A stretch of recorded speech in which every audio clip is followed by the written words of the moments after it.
I had my best on Friday. Guys. Not like this. They say. Okay, welcome back, everyone. Final work today. S204, another literacy bill, and we have in our folders, I believe, side by side. And I'm looking to Senator Gulick. You had mentioned when we came in earlier that you wanted to go about this in a certain way. We've gone through the changes that you put forward last week, earlier this week. We raised some concerns and questions about EQS. Tell us how you want to do this. I spoke with Budget Council earlier today. We came up with a sort of choreography for how to do this. So I think we're just gonna go, because we've come up with new ideas and new thoughts and new recommendations on the edited language. So I think if it's okay with everyone, we'll just go through it again with thoughts that we have to move forward. Does that sound good? I'm Agger, just goes all. So we're not going to use the side by side. Okay, and let's go with the edited document, which is also in our folders. And what we're looking at here, still 1.1. Correct. Great, so go ahead and take us through and back another time with another draft. Great. Beth St. James, Office of Legislative Counsel. You have draft 1.1, which is the only set of amendments that we have to the bill that's introduced. And then the side by side has both the bills introduced in 1.1. So you could technically work from either for the purposes of this discussion. What I understand you heard testimony from AOE on February 7th, which was 2 days ago. I read that testimony and watched that testimony. And I thought it would be best if we go through and address some of those concerns, because I largely agree with them. Not everything, but most of them.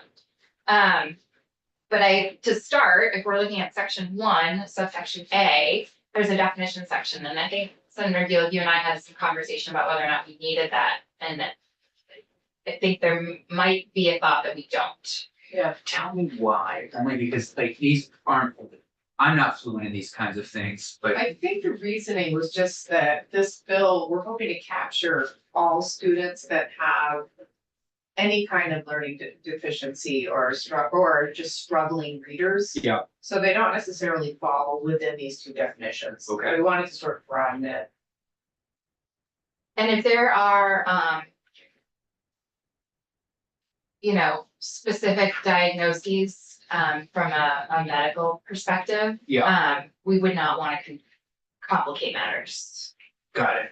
So we'll just remove those Great. definitions. Okay. I don't see any opposition to that. And again, we're trying to capture all sorts of issues, not just these two issues.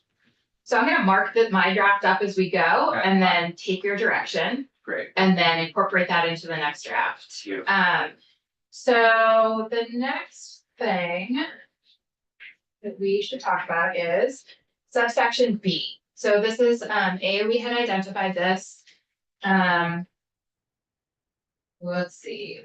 So this is subsection B, subdivision 1 is requiring AOE to create a list of reviewed universal screeners and assessments. I'm going to stop there and then go to the end of line 16 for use by supervisory unions and approved independent schools. I think the language that is at issue is on line 15 from in the guidance and technical assistance at issues related to local comprehensive assessment systems. Local comprehensive assessment systems, my understanding is that is a public school construct. That is not something that is currently applicable to approved independent schools. And which I totally agree. I agree with that. I think you achieve the same thing by just saying they have to include the list. We're not telling AOE where to include the list of approved screeners, which is what that language does. So if you just tell AOE to create the list, you're giving them discretion of where to put it. And if internally they believe that for public schools, the place to include that is the local comprehensive assessment systems. They could do that. They could also make it available for approved independent schools in another way. Or they could just have one location where that information is available. But I would suggest removing everything from line 15, starting on line 15 in the guidance, technical assistance issues, moving on to 16 related to local comprehensive assessment systems. I think you get at the same thing. Does that make sense? So just partly, where am I crossing out? 15 to 17? Nope. So if you start on line 15, Mhm. the third word in the guidance. Yeah. And technical assistance and issues, cross all that out. Mhm. Line 16, related to local comprehensive assessment systems, cross all that out. That doesn't change the basis of the requirement in the section, which is that AOB we'll get rid of the word include there, but create the list of reviewed universal screeners and assessments. And these weren't envisioning, this could be people in the state entirely.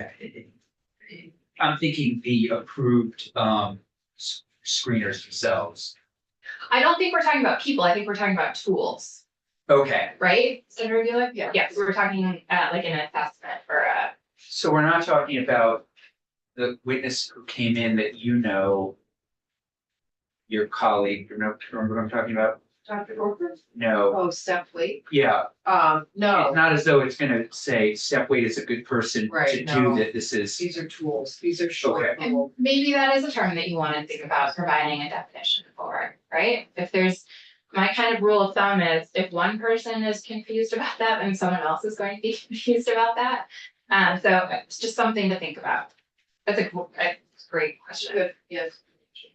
Thanks for making. You know, So I'm gonna flag that with a question mark and we can come back to it. Everyone on the same page about getting rid of that reference to the local comprehensive assessment system? Yeah. Okay. Move on. Well, and so I will, this is another, we'll just talk about the bigger topic here. AOE provided some feedback for you about the use of the term approved independent school. And we'll get in, there's bulkier discussion about what's required of who. But if we're just talking about the use of the universal reading screeners, AOE provided some feedback to you that in the State Board of Education rules, there are approved independent schools that are not eligible or ineligible, I forget the term, to receive public funds. And then there are approved independent schools, and those are the ones that are eligible to receive public funds. Title 16 actually contains a definition for approved independent school. In your giant definition section in section 11 of Title 16. And it sweeps in every type of approved independent school. It's just an approved, it's an independent school that is approved under section 166.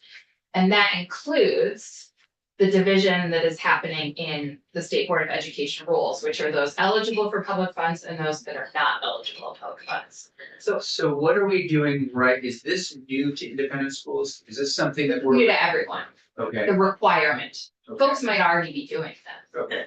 So it's new to both public schools and independent schools The requirement. required. what chapter's definition? Sorry. It's chapter 1. Oh, section 11. And so that's something this committee's gonna have to decide on, whether it's all public, or it's public and independent. So that would, I would say, it's a point that we need to have a conversation about. And if you're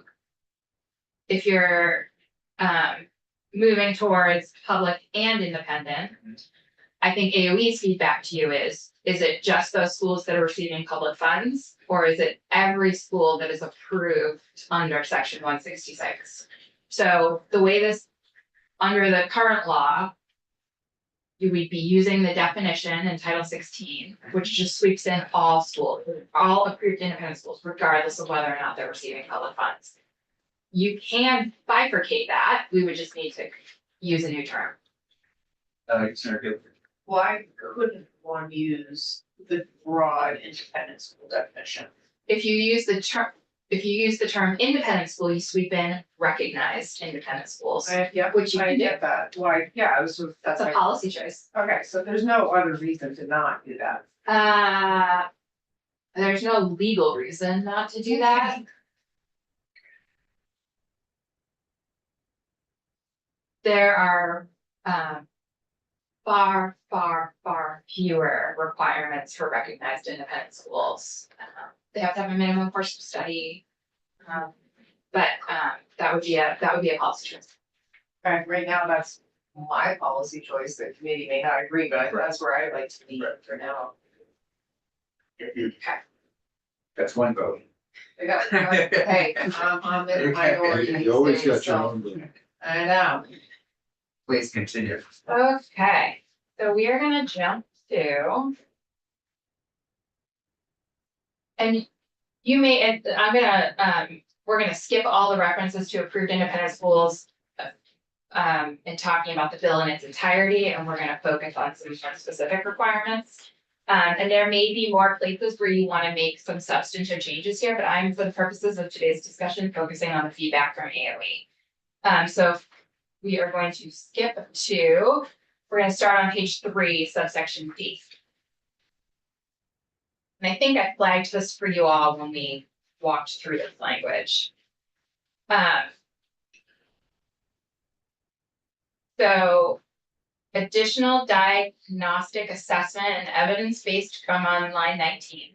Additional diagnostic assessment and evidence-based curriculum and instruction. Sorry, for page 3. Thank you. Yep, line 19. Yep. Additional diagnostic assessment and evidence-based curriculum and instruction for students demonstrating a substantial I deficit. don't have, that's not my page 3. Oops, sorry. I'm line Yeah, sorry. 13, page Yeah, 3. sorry, line 13. Okay, thank you.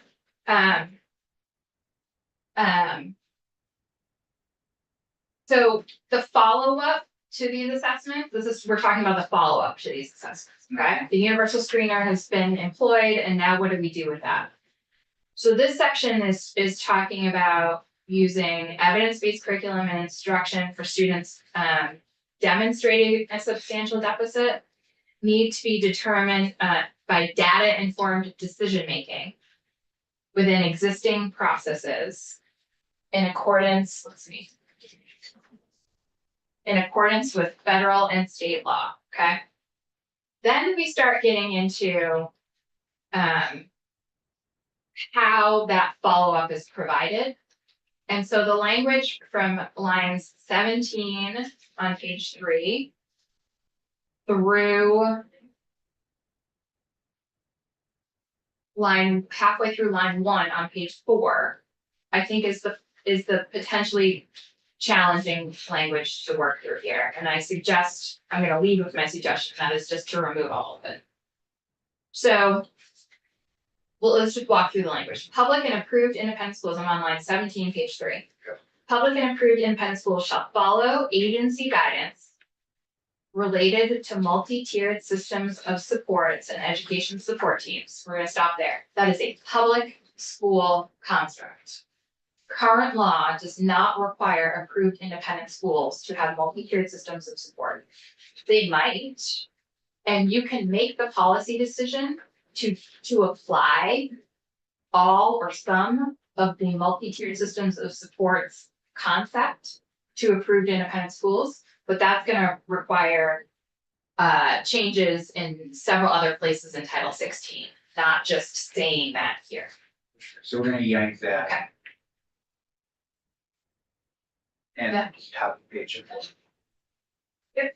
Well, is it worth going over each individual piece of law, or do you wanna just, It's, Get rid of all of I leave it to the committee, maybe, So, yeah, I don't need to. okay, great. So the alternative I would offer is, so you've already said that they have to follow federal and state law. So you're kind of sweeping in all of the legal requirements that are already on the books, depending on whether you're a public or a private school. Without having to spell them out specifically.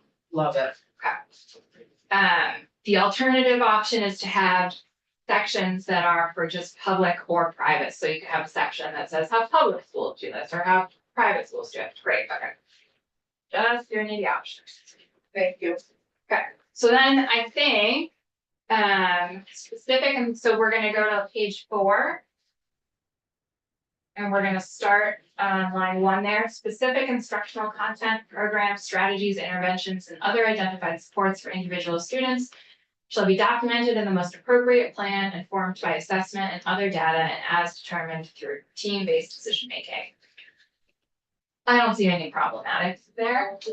From a legal standpoint, there could be some policy things there that you want to flesh out, but I don't see that. So just so I know, if I'm explaining to somebody, child is screened, identifies some difficulties, some deficiencies. Then next is people take that assessment. And then a plan is sort of created from that Correct. process. Correct. Okay. Following state and federal law, Right. right? Line 4, starting all the way at the end with these plans may include an education support team plan, a 504 plan, an IEP, and if appropriate, personalized learning plan. Personalized learning plan is going to be specific to the public school setting.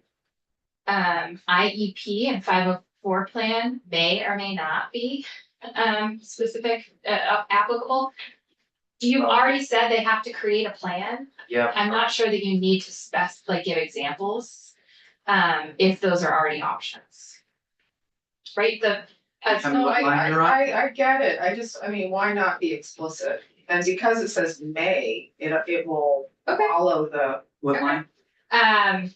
Line 4, Yeah. these plans, So should line 6, 4 or 5 words in be or? I think it It's should, one of them. sure, I'm gonna suggest that we add the term as applicable. Okay. Somewhere in there, It says if appropriate. yeah, I think that that's okay. I think the term that we would usually use in this type of a situation where we're trying to say all of these options may not fit your specific situation is I would suggest using as applicable. My only worry about this part is the PLP, because I've seen a range of PLPs over the years where some schools, they have the time to work on PLPs and they've been really intricate and interesting, and I don't know.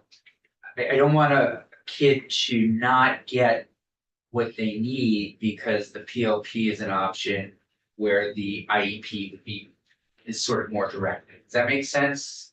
The IEP and the 504 plan are Yeah. gonna be governed by federal law. Yeah, These screeners yeah, might be a part of that process, maybe. I am not definitively saying that. I am not a special education Mhm. expert. And so I think what this language is trying to do is say, if you qualify for an IEP, you're right. that's a natural place to put Yeah. this type of a plan. If you qualify for a 504 plan, that's a natural place to put this type of plan. So that's why I was saying, if you just require the plan, you are Yeah. not taking options off the table. Great point. Who approves the PLP? I understand the other one's defined, like the federal, there's a real process. That's a statement, that's in It statute. is, but then I don't think there's a lot of oversight for PLPs right now. I'm just worried about the kid who doesn't get. So just general who oversees PLPs, who would sign No off? idea, If a PLP is let me pull it created for up. literacy, I don't think it would be, I think what this language is contemplating is that as part of a personalized learning plan, okay, your follow-up literacy plan, I don't know the right term to use here, but your plan after the screener yeah, could be a part of your personalized learning Okay. plan. Yeah. That would Okay. be, that if would, appropriate, yeah, okay. do you wanna leave this language in here for now? Yeah. Okay, And that's just to be clear, are you suggesting to switch as applicable for if appropriate?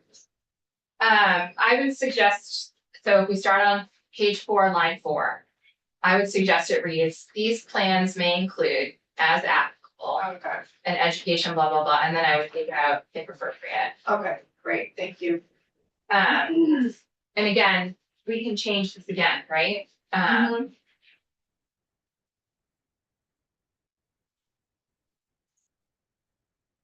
Let's see, so then line 7, and this is why, again, I don't think there's anything legally wrong with including that list of plans. I don't think you need it because line 7 is telling you what needs to be in the plan. Yeah. So we're not just out in no man's land. There are some That was my requirements. concern, yeah. And I would encourage you to think about on line 7, whether this is a may or a shall. I see shop, but we can. So the students, so let's just quickly run through what these are so that you can feel comfortable with the plan process here. The student specific reading deficit as determined by the assessment data, the goals and benchmarks for growth, the type of evidence-based instruction and support the student will receive, and the strategies and supports available to student's parent or legal guardian to support the student to achieve reading proficiency. Okay, we can talk about that.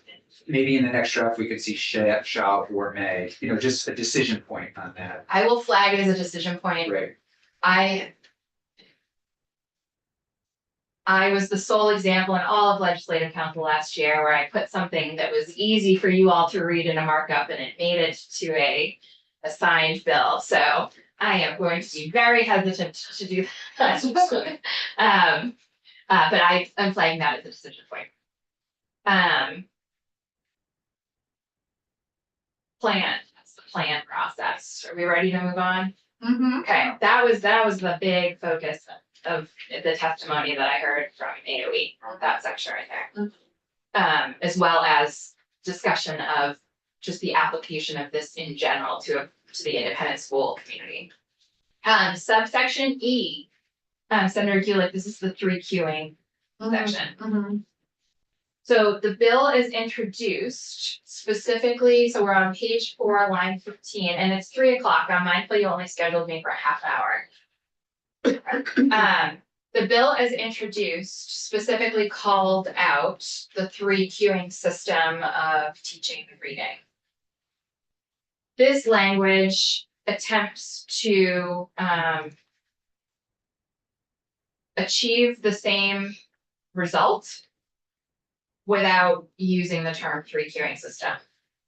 And so I see this as a large policy decision for you all to make on what your goal is here and how specific you want to be on what is or is not allowed. And I would encourage you to be guided in that by the folks who are doing this work so that you are not preventing a legitimate methodology. Right, I remember you talked a little bit about this when you presented the change the first time. Can you just remind me? Yeah. I was gonna make a suggestion. Yeah. I personally would like to see a prohibition on 3Qing. Okay. I do know we have a literacy expert who just walked in, who might be able to shed some more light on that. Would you remind us 3Qing? Yeah, well, look, I mean, Ms. Carmoli can explain it better, but it's my understanding is it's when you look at a word and you don't necessarily use phonetic awareness to figure it out, but there's some guessing involved. Right. But I don't know. It's an instructional approach and a couple of the Why don't you just programs. introduce yourself? I mean, we all know you, we're thrilled to see you, but. I probably just drove about 80 miles an hour today, so sorry. I'm Gwen Carmoli, Director of Curriculum in Colchester, and I serve as Chair of the Advisory Council on Literacy and President of the Vermont Curriculum Leaders. 3Qing is, as you were saying, is a methodology or an approach, an instructional approach that a couple of the programs that are written use. That uses sort of 3 prompting questions as opposed to breaking down the words in order to do the reading. When I was reading this markup of the bill, one of the things I might say is stating it in the positive of the instruction that has the evidence-based or the instructional approaches that have the evidence-based, you're going to be able to cover not using the pieces that don't have evidence base or that are showing up as ineffective. I think that also takes it out of a particular program, families room, because there may be other ones that are going to be identified in the next couple of years that are ineffective. And so I might say effective and evidence-based. So that's where I might put it. There's not a lot of evidence on that particular approach. So you're gonna be well within Mhm. By it, not putting. by the not use putting in. it. And that would be my recommendation. All right, I have to say, I personally am a little torn, just because I hear what the AOE and what Gwen Carboli is saying. But I've also heard from folks who are passionate about reading and who are reading instructors, that they would love to see it explicitly mentioned in here that it is prohibited, and I guess I should understand a little bit more why that is, but I would assume it's because it's weaseled its way into a lot of various instructional practices. That would be my guess. You could also add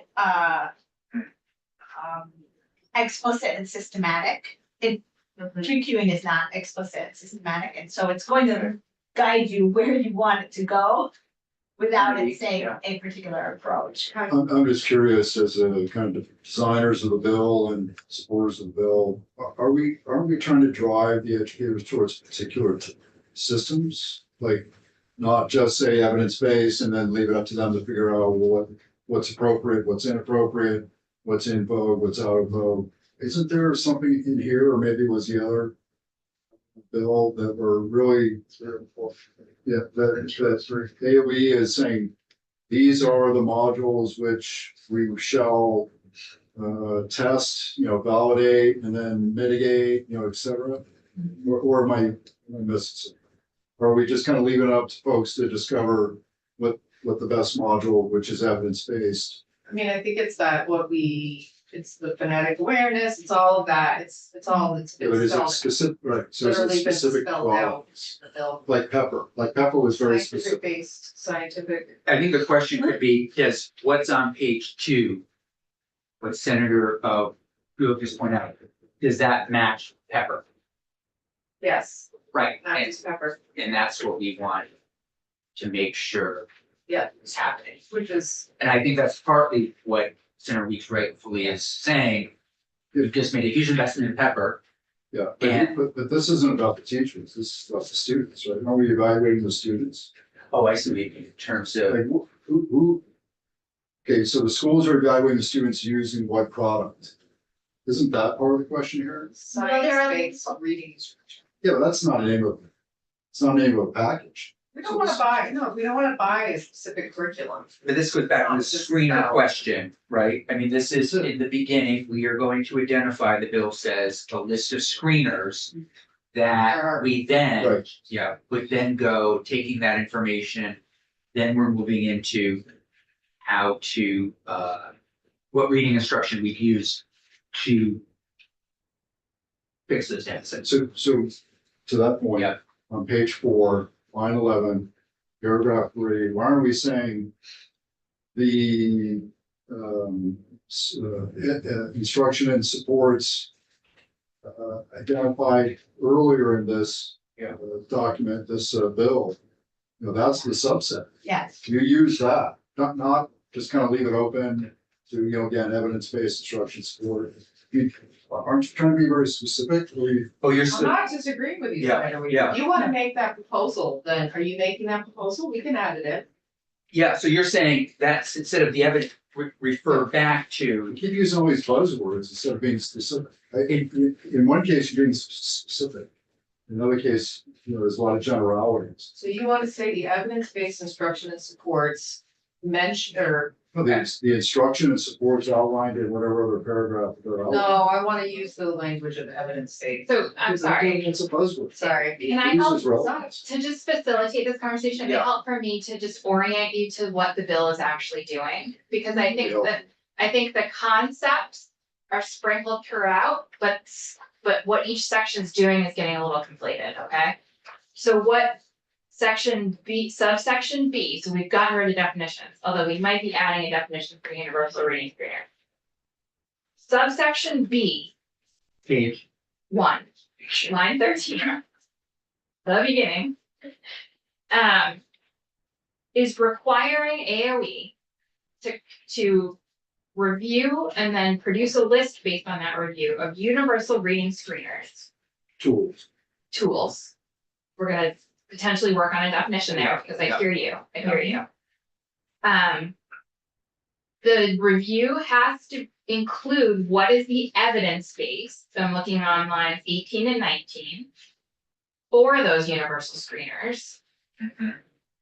And that evidence base has to include page 2. A through H, okay, so we're talking about screeners here, the evidence base for the screeners. So you could, with the Okay, appropriate, don't go too far yet. So in terms of the screening, the tools, these work, phonetic awareness, letter naming, all of those things are part of the screening. those are part of. How the agency determines the acceptable. Those are that's Tools. part of the evidence base that is required, the skills that are Got it, yeah. predictive, I don't know the right term, I'm just a lawyer. Do you wanna help me? These are measures, predictive measures. These are the concepts. concepts and skills that are being assessed. Yes, these are the concepts and skills that are being assessed, okay? Great.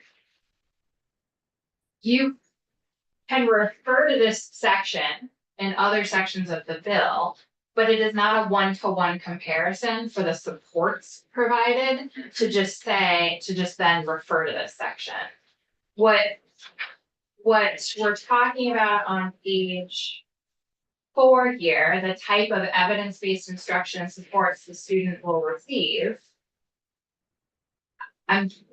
I think you can get, this is a policy choice, right? You can get as specific as you want. You can spell out the only possible instruction and supports available to students in Vermont, or you can leave it open-ended with some direction. And what this bill includes, and your job is to tell me how to make it better, right? Is the guardrails on those supports right now is the term evidence-based, okay? I think you have subject matter experts you can hear from that can help you. I don't know if it's possible to do a definition of evidence-based without excluding some possible things that some methodologies that you may want to be able to employ based on the student. You could provide some more guide rails here, but I don't think it makes sense to just refer to the concepts that are being assessed. Yeah, I also just wanted to make a suggestion that I think the main point of this work today was to give some basic language back to Ben to go back and draft another draft of this bill and look at it again. This decision. Yeah, I just think it's. And we can tag that. This is great one. So A great conversation, Just 30 seconds. please. My industry went in and out of using evidence base and database as this big kind of concept 10 years ago. Okay. And now in my industry, evidence base means something completely different. So I understand what you're doing, what you're saying. But this is kind of this is a vote. It's gonna go out of it. Something else will come up 5 years from now, 3 years. And and then evidence base will be something of the past, and you'll all be looking at this like, oh, why do we? So I just want you to be very specific about what it is you're really trying to do, not just use a buzzword. That's all. Definitely mark that as a point of discussion. We can have Gwen in next week. Give you some time to think about it. We can think about it. I've heard some feedback on subsection E, and with your permission, I'd like to just come back to you with some proposed language. Yeah, that'd be Great. Yeah. Subsection F, The only point on E that I'd like to make is they're using double negatives again. Shall not, that do not, much as say shall, and So I it's think- appropriate. I think that was the feedback, was to perhaps rewrite this subsection in the positive. Literacy instruction shall include or shall be, and so that's what I will hopefully come back to you with, so yes. Great. Subsection F is about parental notification. We've identified a student with a reading deficit. Now, what do we do with that? I think his point from AOE is extremely well taken in that, lines. The flagging parent too, should be parent or guardian, Yep. right? Well, I'm gonna recommend you pull all of this, Okay, but yes, parent or guardian. Let's see. So I'm on page 5, line 1, written notification shall contain information consistent with the documentation requirements contained in subsection D of this section. That's referring to the plan, so that makes sense to me. You want the parent or guardian to know what the plan is. Okay. Line 3, parental notification of student progress shall correspond with the goals and benchmarks for student growth outlined in the student support plan. Parental notification may also occur through a school's progress reporting mechanism. What AOE is recommending is that they you direct them to develop a plan, or we just say in here, the notification is provided pursuant to a plan or guidance issued by AOE, because there are very specific requirements under IDEA and section 504 for how some of that information is communicated. I don't think there is a possibility that students that are identified who might need support under this bill will not qualify for an IEP or a section 504 plan. But there are some that will. And so asking AOE to come up with that plan or guidance will kind of help that flush out what that should look like without you stepping on any federal law. Very good. Thank you. Subsection G, so the bill is introduced, let's see. Yeah, the bill as introduced read, each local school district shall engage local stakeholders to discuss the importance of reading and solicit stakeholder suggestions for improving literacy in district plans to increase reading proficiency. This draft requires local stakeholder engagement by both local school districts and approved independent schools in developing a local literacy plan. Local literacy plan is a public school construct that, that's great if an approved independent school is doing something akin to that. That is not a requirement right now. I think this is a decision point for you on that stakeholder engagement and what that looks like.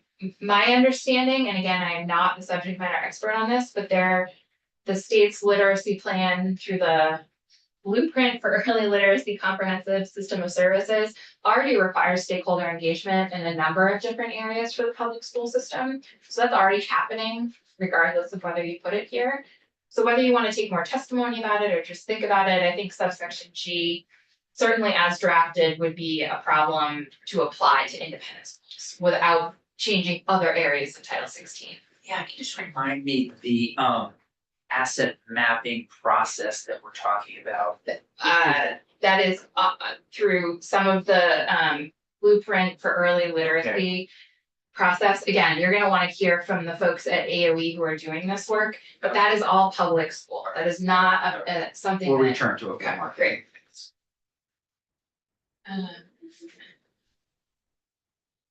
Okay, and I think that might be. It's this question for the committee. So the top of page 6, this report's local literacy report. I'm just curious if this is enough to get a metric of success. Page 6. Yeah, so it's all about local literacy plan. And it's so top of page 6, these 3 bullets, 1, 2, and 3. Is this enough to indicate metric, to provide a metric of success if this program's working? Or is it just data? There's a difference between data and analysis. Is this giving you any indicator that you're being successful? It's just a question. just so you know, I didn't write this by myself. I got a lot of input from experts.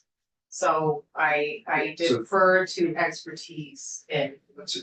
I'm not trying to put anybody under the bus. Pick a person. Yeah, I'm just trying to, here we're analyzing, is this I'm enough? responding to the question. Right, so then if we need to step back and say, we gotta call somebody in to say, well, is that Yeah. sufficient?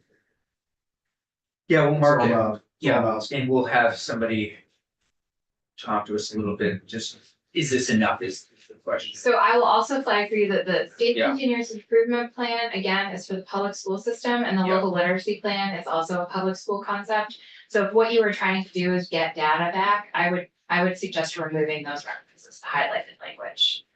Which highlighted language on? On page 5, line 16, subsection I.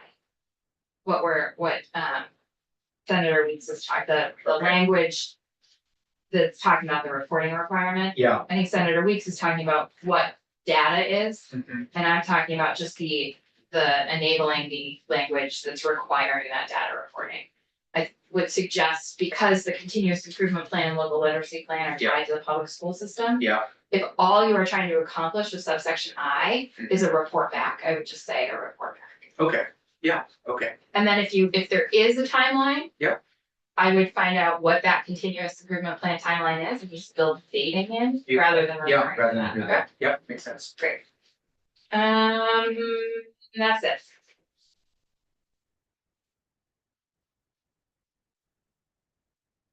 Ms. Molly, I wonder to the question you were asking about, is that enough?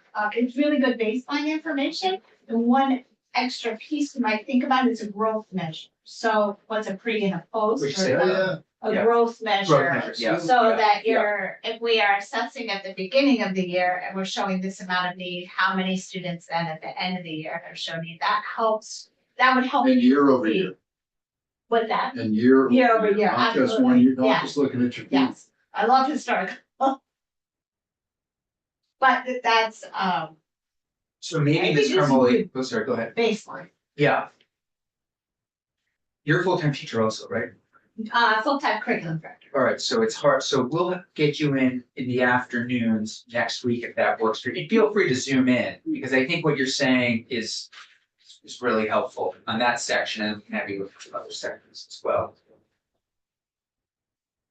This is getting there.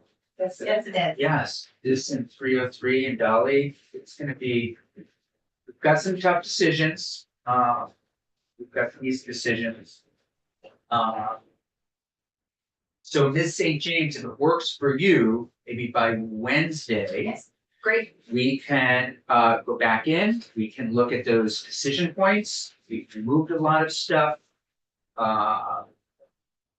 And then we can have Ms. Carmoli in that same time and we can sort of start to work through. So that would, what time's usually good for you, Gwen? Yeah, I will make time. thank you so much, I'll figure that out.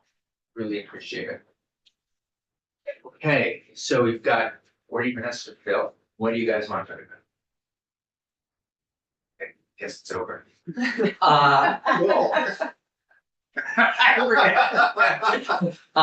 Catherine's here, is she coming back next week? Coming back next Library? week, libraries, and we'll talk a little bit, we'll have you back next week to look at this also, Yeah, and also because we do have services that could support children. which is great, yeah, so we'll get Catherine, can you write Catherine's name down on the agenda for next week also?